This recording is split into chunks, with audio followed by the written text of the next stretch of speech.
Superman has arrived in theaters almost pretty much worldwide by now, and as of this video, I guess it's time to talk about, the intricacies, the strong opinions I have about this film.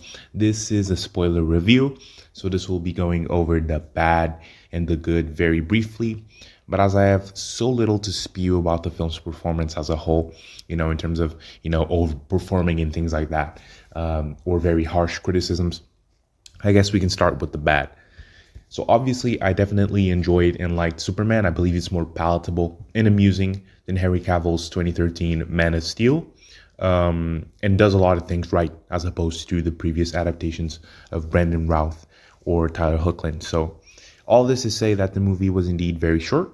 It almost felt like all of the great elements were condensed and predictable 30 minutes into the film, because you could already see and piece out a little bit of the ending.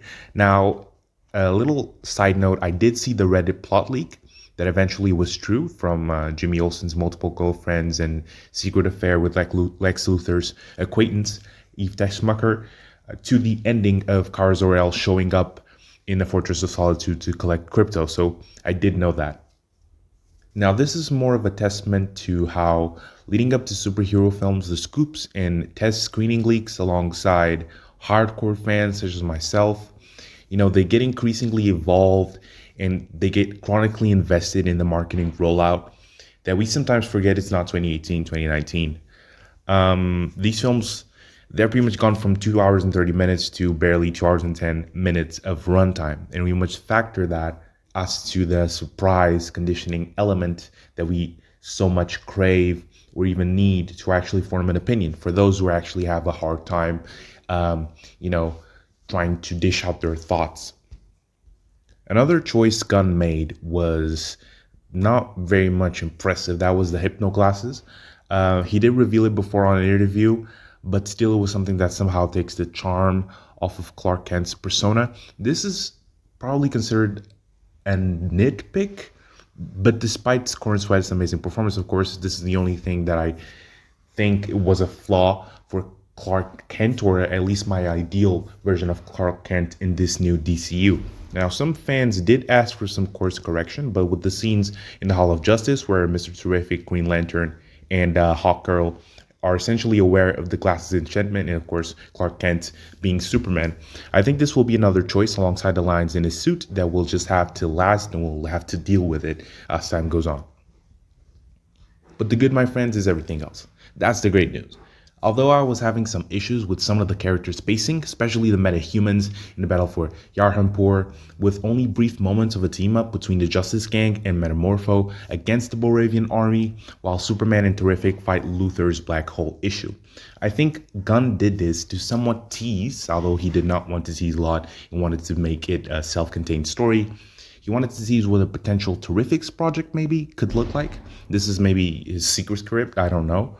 And this sort of Justice League International would disassemble and become, the Terrifics in the DCU eventually. Now, David Corenswet really understands the character of Superman. He places Clark Kent in a crossroads of being an imperfect human who, in his third year as Superman, learns another life lesson and essentially a crucial learning curve. It's almost like a new chapter of a comic book. Now, I wouldn't say this is essentially bar for bar Birthright, which is, of course, some of the best Superman comics available. But, it's going to be one of those films that's remembered as this is what he needs to do to become the people's hero. He needs to learn that there's also other consequences. You could see it in the final conversation that he has with Lex, that, he's human. He understands that he doesn't need to be marked or flawed by your ancestors. However, it's not even the most incredible payoff in a film. If you subtract yourself from, being merely entertained by all the action scenes and lessons learned, you see that this is exactly like a comic book. From the colorfulness, especially in a moment that Gunn inherited in the Guardians of the Galaxy trilogy, you can see it translate in the second act. And I'm really talking about the scene with Rex Mason, Metamorpho, Baby Joey, Superman, Terrific, and Lois. They are basically escaping from Lex's pocket universe. And that was my favorite fight scene. The way that we saw Superman move, use his abilities in a way that, we've never seen. In comparison to Snyder's iteration It's more grim, more heartfelt version of the character that really did not catch on with me because it did not have the liveliness of what he is in the comics. Sure, Man of Steel, was more grounded in terms of its approach and even real life implications. Aliens versus aliens in Metropolis, Clark Kent, Superman versus Zod, and the military's involvement in understanding events beyond their comprehension, knowing who's the good, who's the bad. They even try to arrest Superman. So Superman does that in a DCU that is already with metahumans for 300 years, and we see this in the first title screens. And it's also adapting political events and discourse into today's society, debating the repercussions of the heavy hands at play. There's a very clear metaphor of where James Gunn is trying to go with, especially in the Boravia and Yarhampur conflict. So you could say that Superman really extends the mythos of the character, but it also exposes him to different circumstances, only this time more familiar and pleasing to, a comic book dynamic.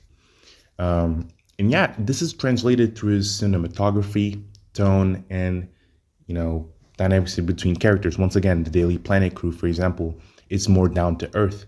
They are very well aware of the predicaments of this world. If you didn't get a metahuman world and only people flying from other planets, it would be increasingly harder, in my opinion, to establish something more secure.